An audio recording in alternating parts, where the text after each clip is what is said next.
This old Subaru is embarrassing our family, my brother Jonathan shouted across the valet circle at the Seaside Yacht Club in Newport, Rhode Island. Get a real car or don't show up again. I glanced down at the keys in my hand, then back at my silver 2015 Subaru Outback. It wasn't rusty. I took excellent care of it, but it definitely looked out of place among the Teslas, Bentleys, and Maseratis gleaming under the summer sun during our family's monthly brunch. The car runs fine, Jonathan, I said evenly.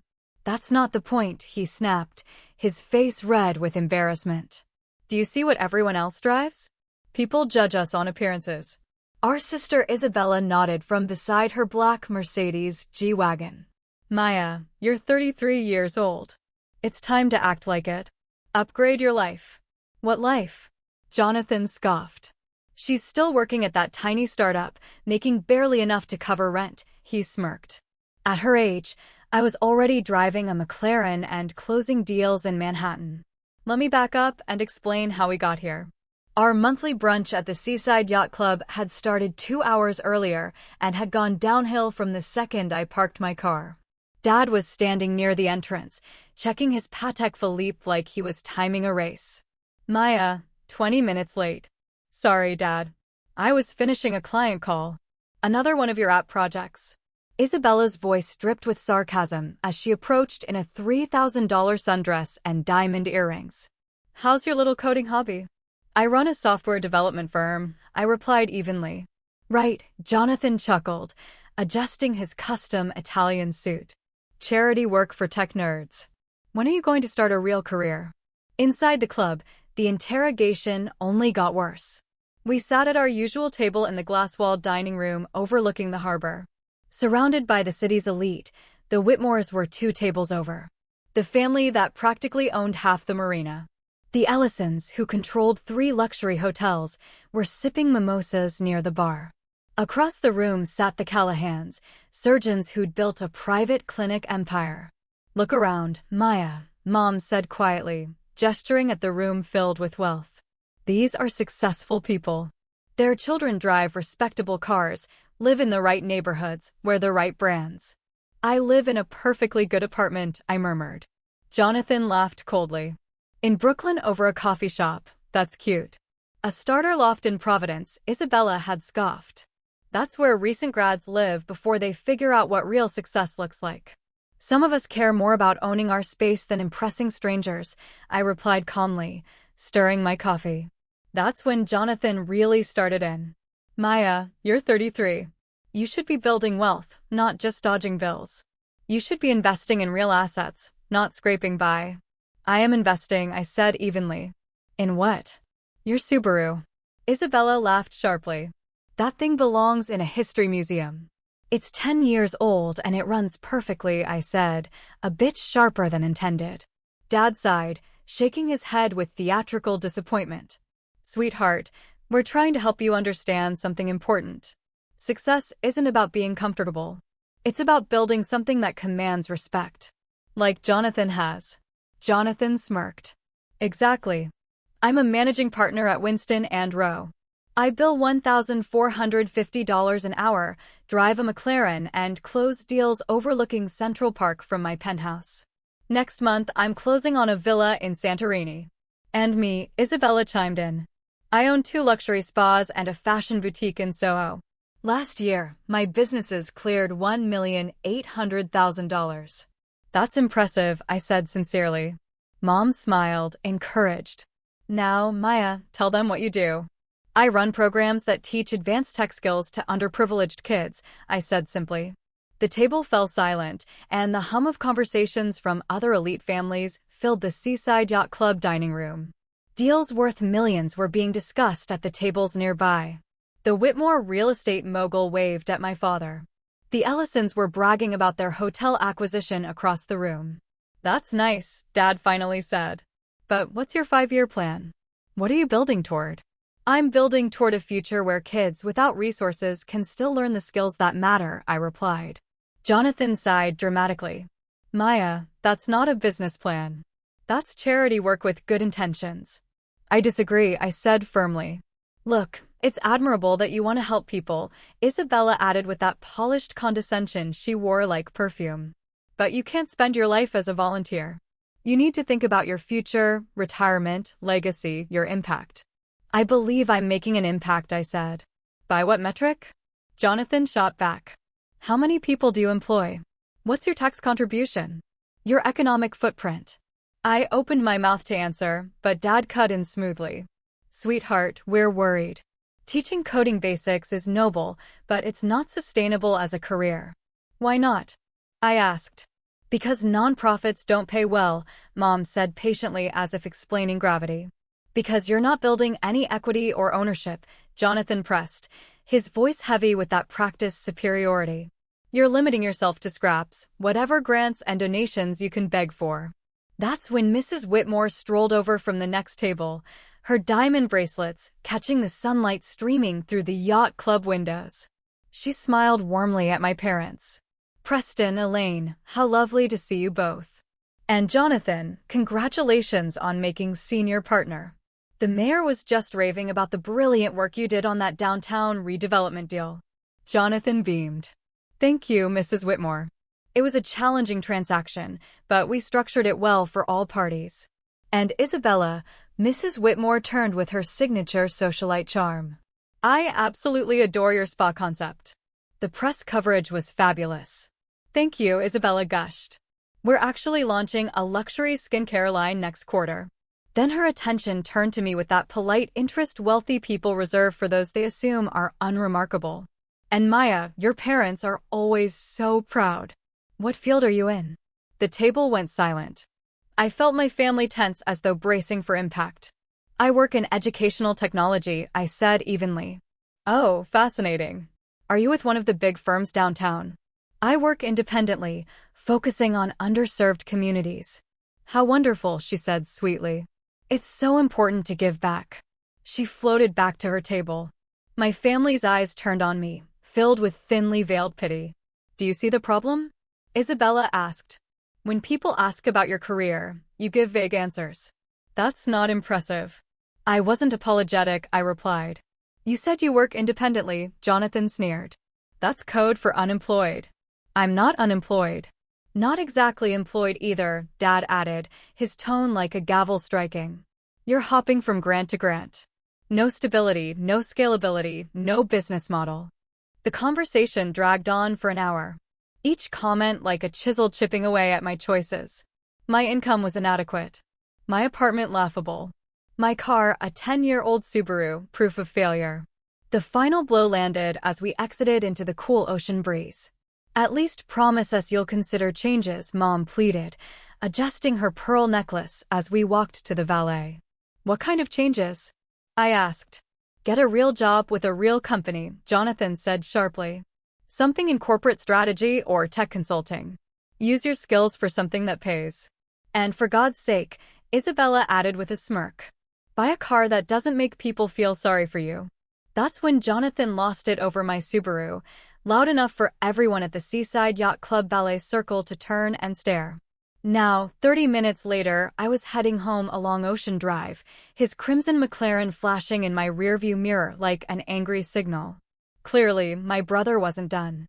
He was probably crafting one last lecture on responsibility and realistic expectations as he tailed me.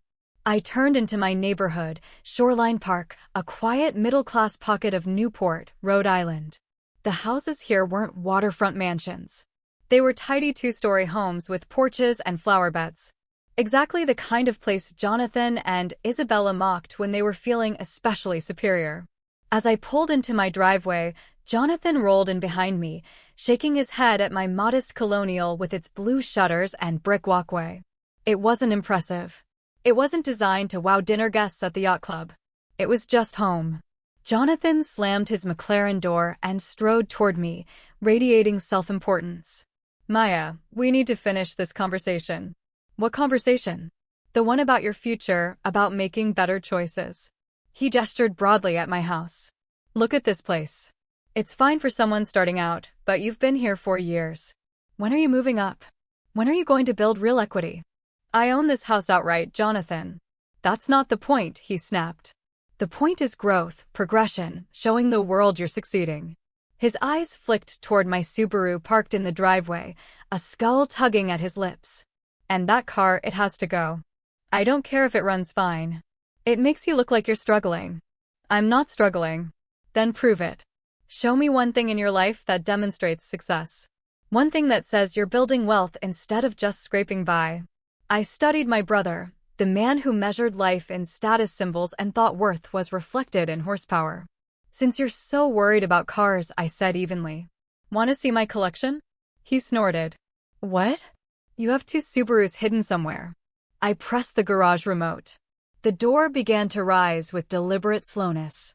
These, I said as the interior came into view, are my weekend cars. Inside the 3-car garage gleamed a midnight blue Lamborghini Huracan Evo, a silver Aston Martin DB11, and a black Ferrari 488 GTB. Combined value roughly $750,000. Jonathan froze, his carefully rehearsed speech evaporating as his jaw fell open. And if you think that was the biggest shock of the night, you'll want to stick around for what happens next. Subscribe now. You won't believe where the story goes. What? How? Where did you get these? Jonathan's voice cracked as he stared at the Lamborghini's polished curves. I bought them, I said calmly, running my fingers along the Ferrari's flawless finish. With what money? You make what? 35 grand a year working for that charity. You're right about one thing, I replied, turning to face him. I work with underserved kids. What you don't know is I don't work for a nonprofit. I own several. His brows shot up. You own them. Future Pathways Alliance, Digital Horizons Initiative, TechBridge Foundation. I listed smoothly. Together, we serve over 20,000 students across 19 states. Jonathan blinked, struggling to connect the dots. That still doesn't explain this, he said, waving at the cars. These foundations are funded by my primary business, I said, pulling out my phone. The one you've mocked for years as my little computer project. I opened an app and held it up for him to see. Digital Learning Dynamics. We design advanced educational platforms for schools, Fortune 500 companies, and government agencies. He swallowed hard. How much are we talking? Last year, $67,300,000 in revenue. Net profit $31,800,000. We have active contracts with 1,200 school districts, 95 corporations, and 10 federal agencies. Jonathan stumbled back, bracing himself on the McLaren like it was the only solid thing left in his world. $67 million. I popped the hood on the Lamborghini, its V10 engine gleaming like a trophy. This car, $267,000. Paid cash. Same with the Aston Martin, $198,000. And the Ferrari, $280,000. And this house, I gestured around us. Bought outright, renovated last year. He looked around like he was seeing it for the first time. The custom stone driveway, the manicured landscaping, the oversized climate-controlled garage. Maya, I don't understand. If you have this kind of money, why live so ordinary? Because I value substance over appearances, I said simply. Because I'd rather invest in businesses that change lives than in trying to impress yacht club gossip circles. The Subaru. It's practical, fuel-efficient, and doesn't make me a target for theft. I walked him to the side of the garage and pointed through a glass wall into my home office. Inside, rows of sleek monitors glowed against the soft LED lighting. Servers hummed in a climate-controlled rack. Equipment worth more than most luxury homes line the space. This, I said, smiling faintly, is what success looks like to me. This, I said quietly, motioning to the glowing wall of monitors beyond the glass, is where I built Digital Learning Dynamics. This is where I manage contracts worth tens of millions. This is where I designed programs transforming how kids learn technology. Jonathan pressed his face against the window, his breath fogging the glass as he stared at the high-tech command center. But you never said anything. You let us all think you were just doing charity work. I am doing charity work, I corrected. That's the part you don't understand. My business generates enough profit that I can fund massive educational programs while still building wealth. My phone buzzed on the counter. Dr. Sarah Chin, Harvard University. Excuse me, I said, swiping to answer. Hello, Dr. Chin. Maya. Excellent news. Her voice chimed through the speaker. The university board just approved your proposal. Harvard will implement digital learning dynamics across all computer science and education programs next semester. Jonathan's jaw dropped as he read the caller ID glowing on my screen. That's fantastic, Dr. Chin, I said smoothly. What's the contract value? $12,700,000 over 4 years with automatic renewal options, she replied. It'll be the largest educational technology contract in Harvard's history. I'm honored, I said. We'll begin customization immediately. When the call ended, Jonathan looked at me like I'd just revealed I was an astronaut. You just signed a $12 million deal with Harvard. One of many, I said, picking up my tablet and scrolling through dashboards. We also have contracts with Stanford, MIT, Yale, Princeton, pretty much every Ivy, plus major state systems, community colleges, private academies. He sank onto the decorative stone wall like his knees had given out. Education is a $750 billion industry, I continued. Tech spending in education grows 15% annually. Here, take a look. I turned the screen toward him. These are our current active contracts. Total value $347 million over the next 5 years. Jonathan made a sound like air leaving a balloon. $347 million. In confirmed contracts, yes, I said. Pending proposals, $89 million. Renewal options, $156 million. His face had gone pale. Maya, how long have you been doing this? Started Digital Learning Dynamics 9 years ago. The summer after I graduated MIT. His head jerked up. MIT. You got a master's in computer science specializing in educational technology. Jonathan groaned, dropping his head into his hands. We thought you went to state. Because every time I tried to tell you, I said coolly. Dad cut me off to brag about your law school graduation. No one ever asked again. I walked over to the Aston Martin and opened the door with a click. Want to see the rest of the property? There are some things you might find interesting. Jonathan blinked, still trying to process the sight of 3 supercars in my garage. There's more. Oh, plenty. I slid into the driver's seat, pressed the start button, and the engine roared like a beast breaking free. The sound shattered the quiet evening, probably making the neighbors peek out their windows. I gestured for him to follow in his McLaren. We cruised along the curved stone driveway to the back of my property. Behind the main house, nestled among old maples, stood what looked like a sleek, modern guest house. What's that? Jonathan asked, pulling off his sunglasses even though the sun had dipped. My primary development facility, I replied. The home office is for admin work. This is where the real magic happens. I tapped my keycard. The glass door slid open to reveal a state-of-the-art tech lab that could rival a Silicon Valley headquarters.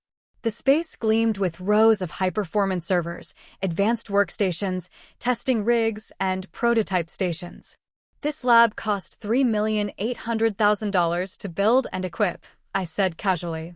We design, build, and stress test every software solution here before deployment. Jonathan walked in slowly, his head turning like he'd stepped onto another planet. You built a $3.8 million lab behind your house. I needed a secure R&D environment, I said with a shrug. Leasing commercial real estate, less secure, less efficient, and more expensive long-term. He stopped dead in front of a massive wall. It wasn't art. It was recognition. Framed patents, innovation awards, and certificates from organizations most people only read about in the news. What are all these? He whispered. Patents for our adaptive learning algorithms, awards from the Department of Education, the National Science Foundation, global innovation forums, and yes, I nodded toward a large photo. That's me with the Secretary of Education. Jonathan scanned the plaques. Outstanding contribution to educational technology, Entrepreneur of the Year, Innovation Leadership Award. His throat worked as if he were swallowing gravel. Maya, why didn't you ever show us this? When would I have? I asked lightly, logging into a console. Every family gathering you and Isabella spent hours flaunting your deals while dismissing mine as charity work. My dashboard flickered alive with real-time metrics. Currently, 1.3 million students are using our platforms across 18 countries. Today's revenue alone, about $290,000. Jonathan stared at the scrolling numbers like they were written in another language. And the charitable work? I asked, pulling up another dashboard on the screen. Future Pathways Foundation has donated $18,700,000 to educational programs over the last 5 years. We've built 47 computer labs in underserved schools, provided full college scholarships to 156 students, and trained more than 800 teachers in advanced tech skills. Jonathan blinked hard. $18.7 million in direct giving. Yes, I said evenly. Plus another $23 million in donated software licenses and consulting hours. He fell silent, just absorbing the scale of what I'd built. Finally, he whispered, "The yacht club. When Mrs. Whitmore asked about your work and you said educational technology." I was being accurate, I replied. I do work in educational technology. You made it sound so small, so unimportant. I made it sound honest, I said simply. I don't feel the need to announce my net worth over cocktails. His head jerked up. Your net worth, what is it? I considered the question. Between business valuation, real estate, investments, and liquid assets, roughly $94 million. Jonathan made a choking sound. $94 million. It fluctuates, I said with a shrug. Market performance, but yes, that's the current estimate. He sank into a chair like gravity had doubled. We've been treating you like a charity case. You've been treating me like someone whose work doesn't matter because it doesn't flaunt status symbols. My phone buzzed. I glanced at the text and smiled faintly. What now? Jonathan asked, his voice barely above a whisper. The Department of Defense, I said casually. They want to explore adapting our technology for military training. Potential contract value $47 million. His mouth fell open. The Pentagon wants to hire you. Training tech and education tech share the same backbone, I explained. Our adaptive algorithms could revolutionize military readiness. I showed him the text. A formal request for a strategy call with senior defense officials. This deal would be our first defense contract, an entirely new market segment. Jonathan turned in a slow circle, taking in the patents, the servers, the $1 million lab. For the first time, I saw something unfamiliar in his expression. Respect. When you were scrolling Instagram at Sunday dinners, I said softly. I was reviewing multi-million-dollar proposals. And when you told me to stop playing with computers, you were telling a CEO to walk away from a business making more in a month than most people make in a lifetime. We walked back toward the garage where the Lamborghini, Ferrari, and Aston Martin gleamed like silent witnesses to every wrong assumption he'd ever made. Maya, he said hoarsely. I owe you the biggest apology of my life. Yes, I said, meeting his eyes. You do. We've been completely wrong, Jonathan admitted, his voice low. About your work, your success, everything. We were so obsessed with what success looks like on the outside. We never bothered to find out what it actually is on the inside. His eyes flicked to his scarlet McLaren, which suddenly looked like a toy next to the Lamborghini, Ferrari, and Aston Martin lined up in my garage. My Subaru, I said with a faint smile. Practical daily transportation doesn't make me a theft target. And when I want performance driving, I gestured toward the gleaming lineup. I have options. And your house, paid in full, I said evenly. Customized for privacy and security. Essential for running a multi-million-dollar tech business from home. He swallowed hard. And your clothes, comfortable, functional. I don't need designer labels to validate my worth. Before he could respond, my phone rang. Janet Rodriguez, CFO. Hi, Janet, I said, answering on speaker. Maya, final Q4 numbers. Revenue $21,400,000, up 43% from last quarter. Net profit $12,800,000. Jonathan's jaw practically hit the marble floor. Excellent, I said calmly. What's our cash position? $31,700,000 in liquid assets plus $18 million in the expansion fund. Perfect. Go ahead and authorize the East Coast facility. Already underway, Janet replied. Boston Development Center will be fully operational by March. I ended the call. Jonathan stared at me like I'd just rewritten the definition of reality. $31 million in cash. Operating capital, I said lightly. We maintain strong liquidity for expansions and large-scale projects. And you're opening another facility. Our third. The main lab here, secondary in Austin, now Boston. East Coast presence will help us serve Ivy League clients more efficiently. Jonathan sat heavily on the stone steps, his designer suit creasing under the weight of revelation. Maya, how do we even begin to make this right? After years of treating you like a failure while you were building an empire. I considered his question, the ocean breeze cool against my skin. Start by understanding this. Success wears many faces. Stop judging worth by cars or clothes. Recognize that real achievement doesn't always shout. He nodded slowly. And acknowledge this. Helping kids access technology isn't just noble, it's essential. The students we empower today will be the innovators of tomorrow. Yes, he whispered. And one more thing, I added with a small grin. Stop being embarrassed by my Subaru. It gets excellent mileage. Jonathan laughed, the first genuine laugh I'd heard from him all day. I promise never to complain about your Subaru again, Jonathan said, managing a sheepish smile. My phone buzzed with a text from Isabella. Jonathan, what's taking so long? Did you finish explaining to Maya why she needs to get her life together? I turned the screen toward him. What should I tell her? He asked, half laughing, half mortified. Tell her, I said calmly, that I'll be happy to discuss my life choices at next month's family gathering. And tell her, I glanced at the cars gleaming in my garage. I might drive something different to the yacht club next time. Jonathan raised an eyebrow. Which one? I haven't decided yet, I replied, running a hand over the Lamborghini's sleek hood. Maybe this one. It's been a while since I took it out for a proper drive. He stared at the lineup. Lamborghini Huracan Evo, Ferrari 488 GTB, Aston Martin DB11.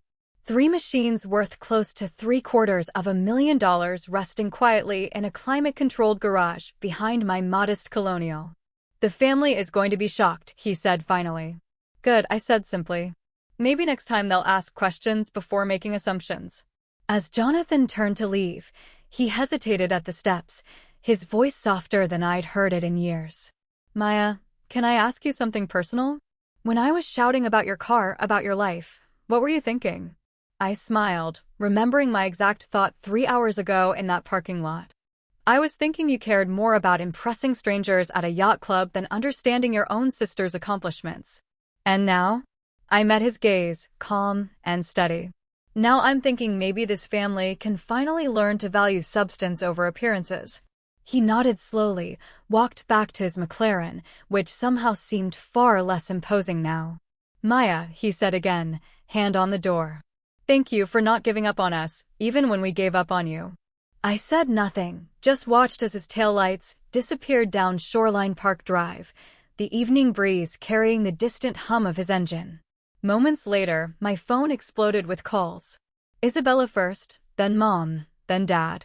Clearly, Jonathan had made some urgent phone calls on his way home.